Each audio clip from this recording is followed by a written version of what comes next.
ये समझ के आप चलना। तो टॉपिक का नाम है बेटा crystal field splitting, crystal field theory. ठीक है, ये जो चैप्टर है ना, ये 3 सेक्शंस में, मतलब इसमें अलग अलग टॉपिक्स हैं। ये बिल्कुल एक नया टॉपिक है और एडवांस मतलब लेटेस्ट टॉपिक्स में आता है ये। क्रिस्टल फील्ड स्प्लिटिंग कह लो चाहे क्रिस्टल फील्ड थ्योरी कह लो। मैं पहले ना इसको बोर्ड में समझाऊंगा आपको और फिर इसको एनसीईआरटी से एक एक लाइन समझाऊंगा इसकी। ठीक है, और फिर आपको सैंपल पेपर्स में से इसके ऊपर कैसे क्वेश्चंस आज तक बने हैं वो आपके साथ डिस्कस करूंगा। बहुत बढ़िया टॉपिक है, बहुत इंटरेस्टिंग है। देखो बच्चों, क्रिस्टल फील्ड थ्योरी जो है ना, वो ये कहती है कि जैसे ना डी ऑर्बिटल होते हैं बच्चों, 5 डी ऑर्बिटल होते हैं। इनको ना एक साथ बनाते हैं क्योंकि ना इनकी जो एनर्जी है ना, इनकी जो एनर्जी है वो फिक्स है। ठीक है ना, इनको बोलते हैं बेटा क्या, डीजेनरेट डी ऑर्बिटल्स। इनको डीजेनरेट डी ऑर्बिटल्स इसलिए कहते हैं क्योंकि इनकी ना पांचों की एनर्जी सेम है, मतलब ये एक लेवल पे इसलिए बनाते हैं। All 5 orbitals have equal energy, of all 5 orbitals have equal energy. ये जो टॉपिक है ना बेटा, ये हमें बताता है कि ये टॉपिक हमें बताता है कि बॉन्डिंग कैसी है, मतलब कोऑर्डिनेशन कंपाउंड्स में कैसी बॉन्डिंग है। तो इसको कैसे करते हैं बेटा हम आगे, कि ये बोला जाता है कि ये कंडीशन तब होती है जब कोई मेटल आयन अकेला होता है, जब कोई मेटल आयन अकेला होता है। जब उसकी तरफ लिगेंड आते हैं ना, तो लिगेंड आने से ना एनर्जी इसकी ऑर्बिटल्स की बढ़ जाती है। लिगेंड जब इसकी तरफ आते हैं तो एनर्जी इसकी बढ़ जाती है। यहाँ पर क्या हुआ, ये हम बोल सकते हैं कि ये एक तरह से ना एवरेज एनर्जी है in the presence of ligands. बढ़ क्यों जाती है, एक्साइट हो जाते हैं। मतलब जैसे कि आप देखो यहाँ पर भी इलेक्ट्रॉन्स हैं, और जब लिगेंड इनको अप्रोच करेंगे, मतलब जब लिगेंड इनको अप्रोच करेंगे तो लिगेंड्स जो होते हैं ना, उनके पास क्या होता है, लोन पेयर होता है।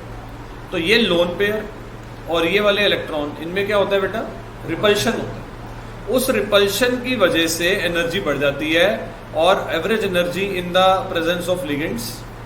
फिर फाइनली जो है ना, ये 2 सेट में टूट जाता है। ऐसा ही सेम टू सेम स्टोरी आपको डी ब्लॉक में भी सुनाई है, जब बताया आपको formation of coloured ions. Finally अब क्या होगा कि ना, ये जो 3 ऑर्बिटल हैं बिना स्क्वायर वाले, XY, YZ और XZ, ये कम एनर्जी के हो जाएंगे। और जो ज्यादा ये जो स्क्वायर वाले हैं, जैसे कि कौन कौन से बेटा, x² माइनस y² और z², ये ज्यादा एनर्जी के हो जाएंगे। अब स्क्वायर वाले ज्यादा एनर्जी के क्यों हो जाएंगे और बिना स्क्वायर वाले कम एनर्जी के क्यों हो जाएंगे, वो भी बताता हूं अभी आपको ये बता रहा हूं। What is the meaning of crystal field splitting, what is the meaning of crystal field splitting? Meaning of crystal field splitting is the splitting of d orbitals, splitting of d orbitals in 2 energy set.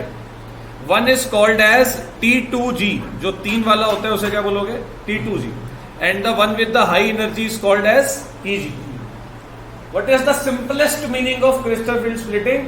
Then when ligand approaches the metal, the d orbital splits into 2 energy sets, one with low energy and one with high energy. ठीक है, अब ये जो splitting है ना, ये तब होती है जब कोई चीज 6 बॉन्ड बनाती है। मतलब जो पैटर्न मैंने बनाया है ना, जो मैंने पैटर्न बनाया है ना बेटा, this is possible in which kind of geometry, which kind of geometry, octahedral shape जब भी होती है तब ऐसा होता है। ऑक्टाहेड्रल का मतलब सिंपल फॉर्म में होता है कि जब कोई चीज कितने बॉन्ड बनाती है, 6 बॉन्ड बनाती है। 4 बॉन्ड में ये घूम जाता है। 4 बॉन्ड में जो स्प्लिटिंग का पैटर्न होगा वो कैसा होगा, 2 नीचे, 2 जो सेट है वो नीचे, मतलब यहां पर उसको भी बना देता हूं। चलो पहले ना सारा एक बार समझा दूं, फिर नोट्स मेकिंग का काम करेंगे। कुछ भी नहीं है, बहुत ही आसान टॉपिक है। पहले एक छोटी सी बात बताऊंगा क्योंकि बड़ी, जो कि बहुत ज्यादा इंपॉर्टेंट है, जिसपे क्वेश्चन बनता है। पहले क्या होता है सारा समझा देता हूँ 1 गो में आपको। इसमें करना क्या होता है, ठीक है जी, स्प्लिटिंग होती है, हम क्या करें फिर, आगे की बात बताओ। अब करना क्या है हमें, एक क्वेश्चन तो ये आता है जी, डायग्राम बनाओ। ये कितना आसान डायग्राम है, बना देंगे हम। अब अगला क्वेश्चन इसमें ये आता है कि जो है ना, आप इसमें ना जो मेन चीज है वो आती है इलेक्ट्रॉनिक डिस्ट्रीब्यूशन कैसे करोगे। जो मेन चीज आती है बेटा वो आती है इलेक्ट्रॉनिक डिस्ट्रीब्यूशन। बेटे ऑनलाइन आवाज आ रही है ना, क्लियर, सबको समझ में आ रहा है? Yes sir. ठीक है, electronic distribution in terms of T2G and EG। Basic जो क्वेश्चन बनता है, जो पढ़ना है हमें, जो समझने की चीज है वो ये कि इलेक्ट्रॉन कैसे भरेंगे इसके। अब जैसे देखो, ये मेरे पास यहाँ पर हम बारी बारी से ना क्या करेंगे, कॉन्फ़िगरेशंस के सेट बनाएंगे। जैसे कि मैं कहता हूं कि मेरे पास जो है ना एक जो एलिमेंट है उसके लास्ट में ना जैसे D1 आ रहा है, किसी के लास्ट में अगर D1 आ रहा है, D1 मतलब ऐसे हो गया। अब जब ये स्प्लिट होगा, मैं ना बीच वाला केस नहीं बना रहा, सिंपल रफ डायग्राम बना रहा हूं, प्रॉपर ऊपर बना देता। ये स्प्लिट हो गया, नीचे वाले सेट का नाम क्या रखा था, ऊपर वाले सेट का नाम EG। इसमें कोई चांस कोई ऑप्शन नहीं है, इसमें जो इलेक्ट्रॉन आएगा वो कहाँ आएगा, नीचे आएगा। मतलब D1 वाला जो है ना वो ब्रेक होके उसकी कॉन्फ़िगरेशन क्या बनेगी, T2G1 EG0। अच्छा जी, अगर किसी के लास्ट में D2 आ जाए तो, अगर किसी के लास्ट में D2 आ जाए तो T2G2 EG0। अगर किसी के लास्ट में D3 आ जाए तो T2G3 EG0। यहां तक तो कोई प्रॉब्लम नहीं है।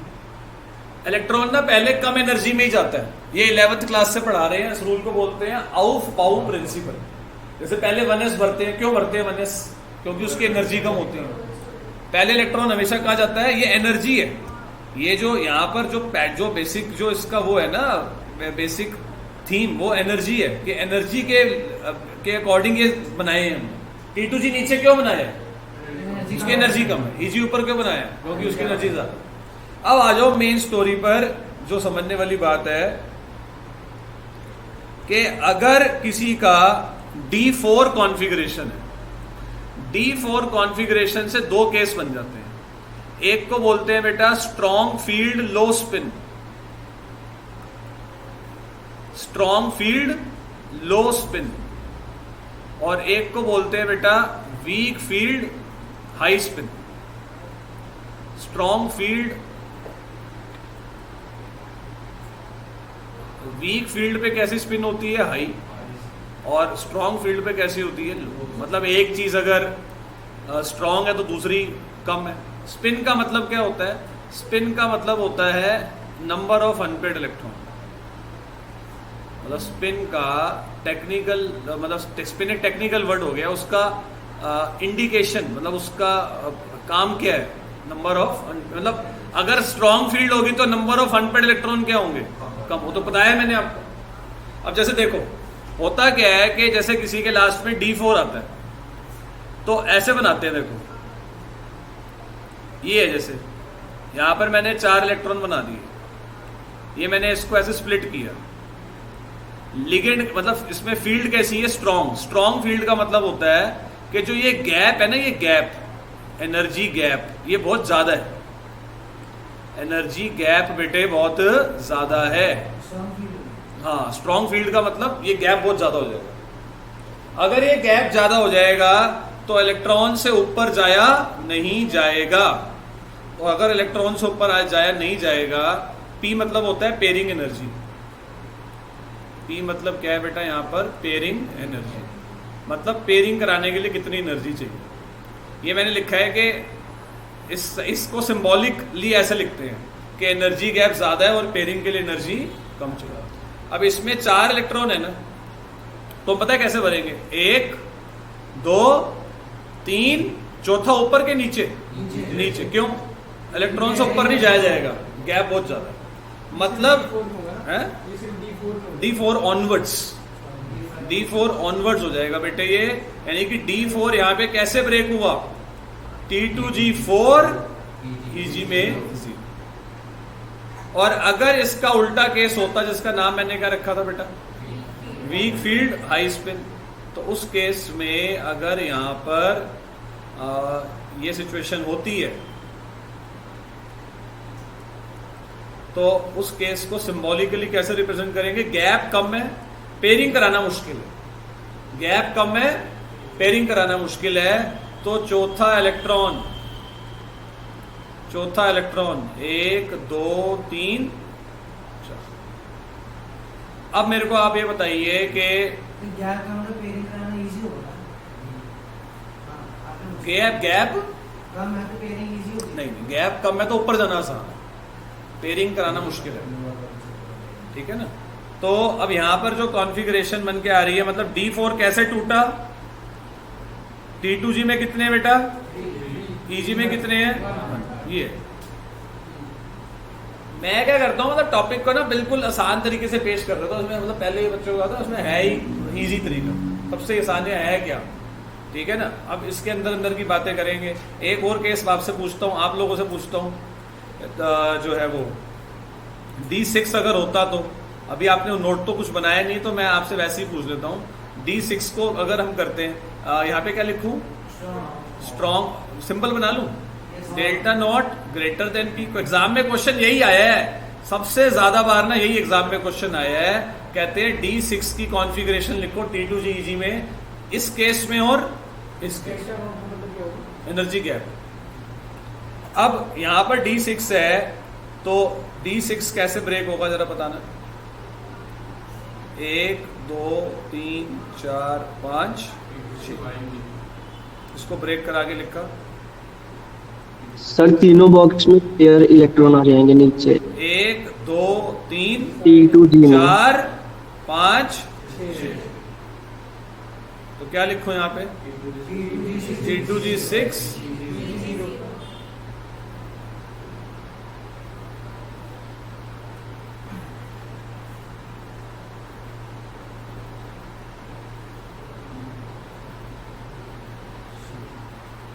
यहाँ पे क्या होगा, एक तीनों नीचे अनपेयर और 4 5 6। तो यहाँ पे क्या हो जाएगा, T2G4 EG2। ये है जी, इतना सी बात है, ज्यादा बातें लंबी चौड़ी है ही नहीं इसमें। चलो अब इसकी कहानी है पूरी लिखते हैं शुरू से। सर ये फिफ्थ वाला नीचे क्यों आया T2G में? क्या कह रहे बेटा, सर जो लास्ट वाला मतलब राइट हैंड साइड वाला है उसमें फोर्थ नीचे क्यों आया? बेटा देखो, जब यहाँ पर 5 1 2 3 4 5 हो गए थे, तो वापस शुरू करते हैं ना फिर, कम एनर्जी से ऊपर एनर्जी, हाई एनर्जी। 5 भर चुके थे, single single single, yes sir. है ना। चलो हाँ, 8 या 9 का होगा। 8 या 9 वाला कुछ पंगा ही नहीं है, अब तो आगे नीचे भर चुका है, 6 7 8 9 10 ऊपर ही जाने, हम नीचे तो भर चुका है ना। अच्छा चलो, अभी सबसे पहले तो हम ऐसा करते हैं, पहले थोड़ा अब इसकी थ्योरी समझेंगे। लिगेंड की, हाँ उसी के ऊपर पूरी सीरीज होती है, उसको बोलते हैं स्पेक्ट्रोकेमिकल सीरीज, जो बताती है लिगेंड कौन सा स्ट्रॉन्ग है कौन सा वीक है। सर सारा है, सब कुछ है। हाँ बेटे बताओ। सर अगर वीक लीजेंड होगा और क्या हाँ। कहते हैं थोड़े ज्यादा इलेक्ट्रॉन होंगे तो पेयरिंग हम नीचे से शुरू करेंगे या ऊपर से? नीचे से क्योंकि नीचे कम एनर्जी है ना। अच्छा ठीक है, चलो अब ना, अब ये तो हो गई मेन बातें सारी। अब अंदर अंदर से एक एक वर्ड को समझ लो। क्रिस्टल फील्ड थ्योरी टेक्निकली है क्या, क्रिस्टल फील्ड थ्योरी ने क्या क्या, क्योंकि केस स्टडी बेस्ड क्वेश्चन भी आ जाता है ना। तो हाँ बोलो बेटा, सब कहानी इसमें आएगी अभी, ठीक है ना, आप बिल्कुल टेंशन मत लो। आपको जो पेपर में चीजें आनी थी ना, आपको आ गई। अब ये है कि नॉलेज बढ़ाओ बस, ठीक है ना, और नॉलेज भी होनी चाहिए ना। है क्या, ये तो मैं कह रहा हूँ ना, क्वेश्चन यही आएगा, हो सकता है पता नहीं क्या आ जाए। फिर क्रिस्टल फील्ड थ्योरी के पॉइंट समझ लो पहले, ठीक है ना, अच्छे से करेंगे, हमारे कोई भागम भाग थोड़ा हो रही है।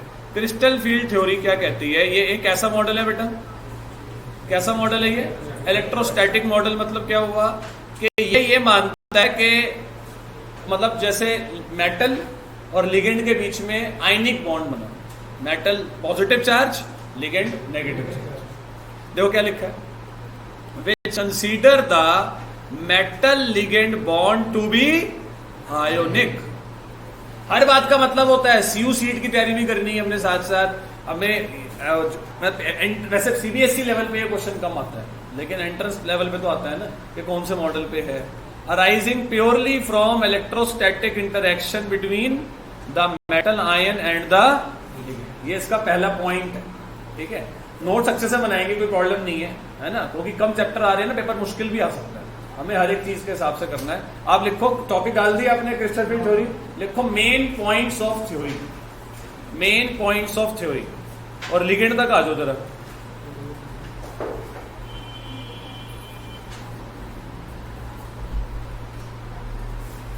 हाँ जी, तो द 5D, उसके बाद हम लिख लेंगे कि डीजेनरेट डी ऑर्बिटल का मीनिंग क्या होता है। फिर हम लिखेंगे कि in a complex it becomes asymmetrical and the degeneracy of the d orbital is lifted. इसका क्या मतलब हो जरा बताना, ठीक है बेटा। अब हम देखेंगे कि डी ऑर्बिटल की जो स्प्लिटिंग है उसका ये पैटर्न ही क्यों है, ठीक है ना। तो देखते हैं कि ये पैटर्न ही क्यों है डी ऑर्बिटल की स्प्लिटिंग का, कि 3 नीचे 2 ऊपर कैसे हो गए। तो आपको क्या समझना पड़ेगा बेटा, शेप्स ऑफ डी ऑर्बिटल्स।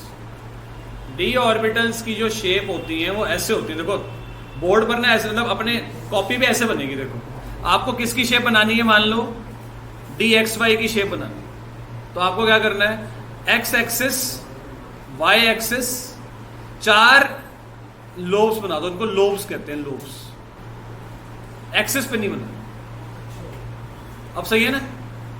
ऐसे ही डी वाई जेड की शेप कैसी होगी, डी वाई जेड की शेप कैसी होगी, किसी भी एक्सिस को कोई भी मान लेते हैं हमारी केमिस्ट्री के अंदर, ये वाई है ये जेड है,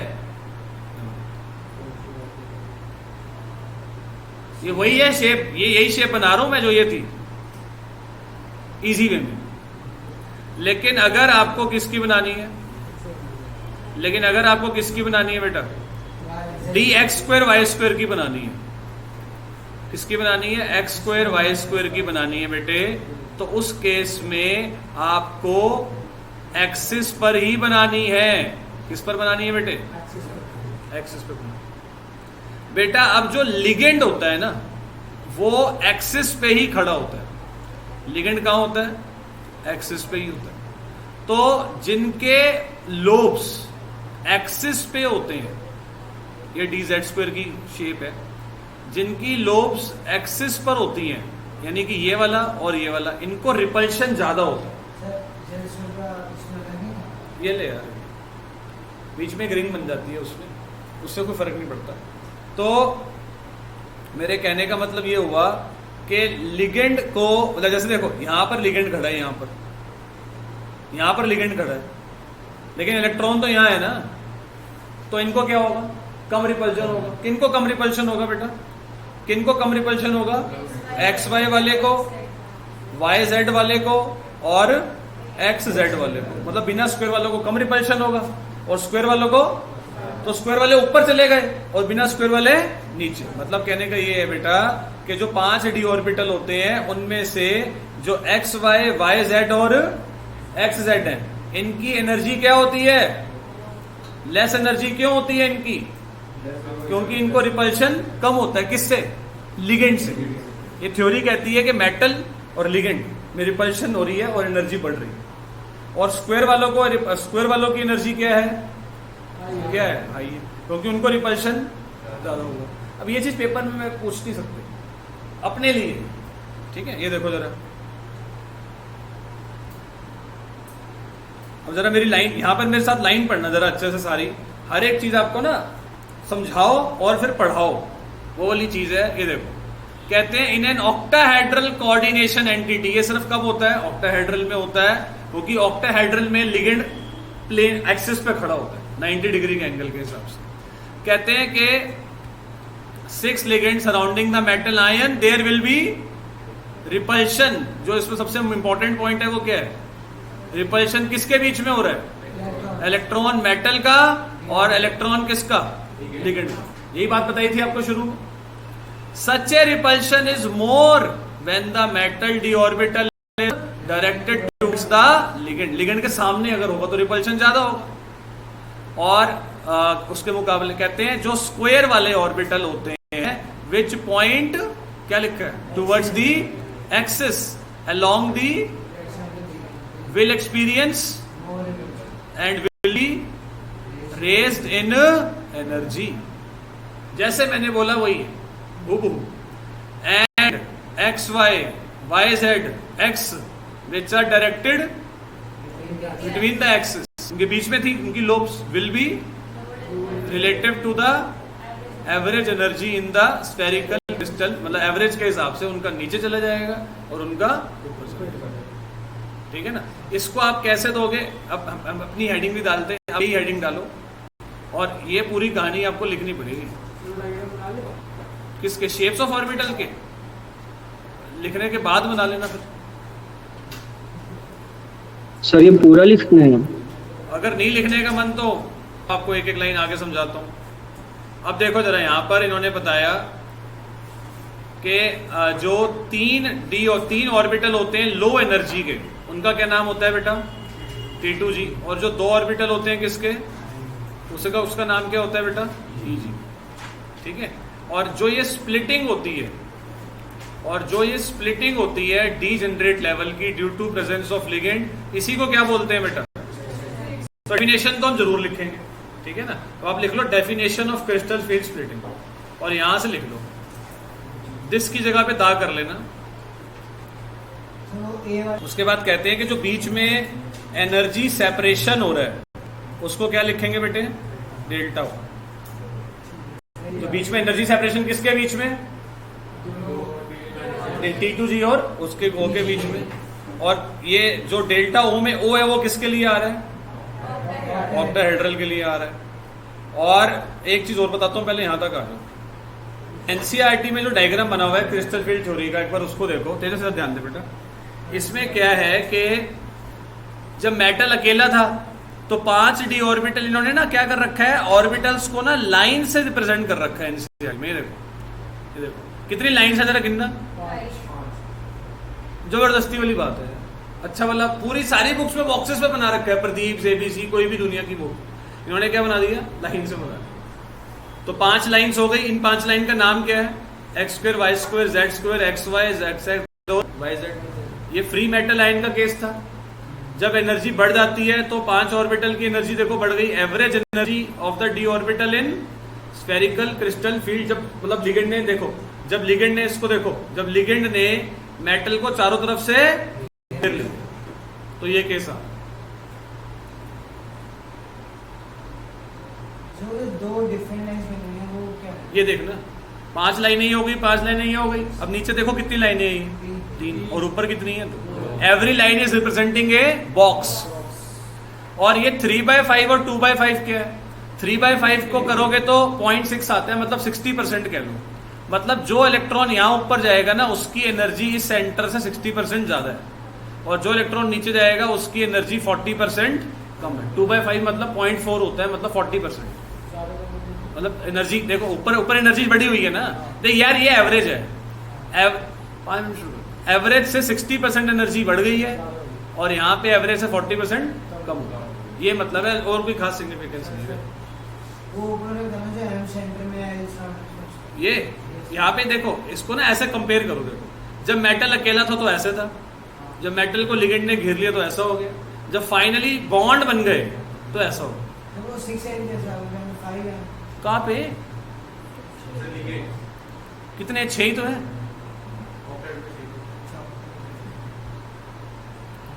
ठीक है. तो देखो क्या लिखा है, energy of 2 EG orbital will increase by 3/5 delta O and that of 3 T2G will decrease by 2/5 delta O. कोई खास सिग्निफिकेंस नहीं है. आगे करते हैं. अब जैसे ना मैंने आपको बताया था, अब इसका डायग्राम ना आप ये वाला बनाओ जो मैंने बनाया था. ये वाला आप लोगों ने डायग्राम नहीं बनाया ना अभी, ये डायग्राम बनाओ.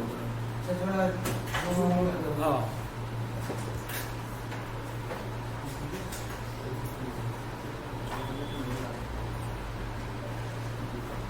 ये डायग्राम बनाओ बेटा अच्छे से. टॉपिक लिख लो, diagram of crystal field splitting in octahedral complex. तो ये डायग्राम बना लिया. ठीक है. अब इसके बाद ये लिखो जरा, ये टॉपिक लिखो, electronic distribution in terms of T2G and EG. किसी के अगर क्या आता है बेटा D1, ठीक है, मान ले एक इलेक्ट्रॉन है यहाँ पर, ये तो ये कहाँ जाएगा? नीचे चले जाएगा. ठीक है, मतलब कॉन्फ़िगरेशन क्या बना, T2G में 1 और EG में 0।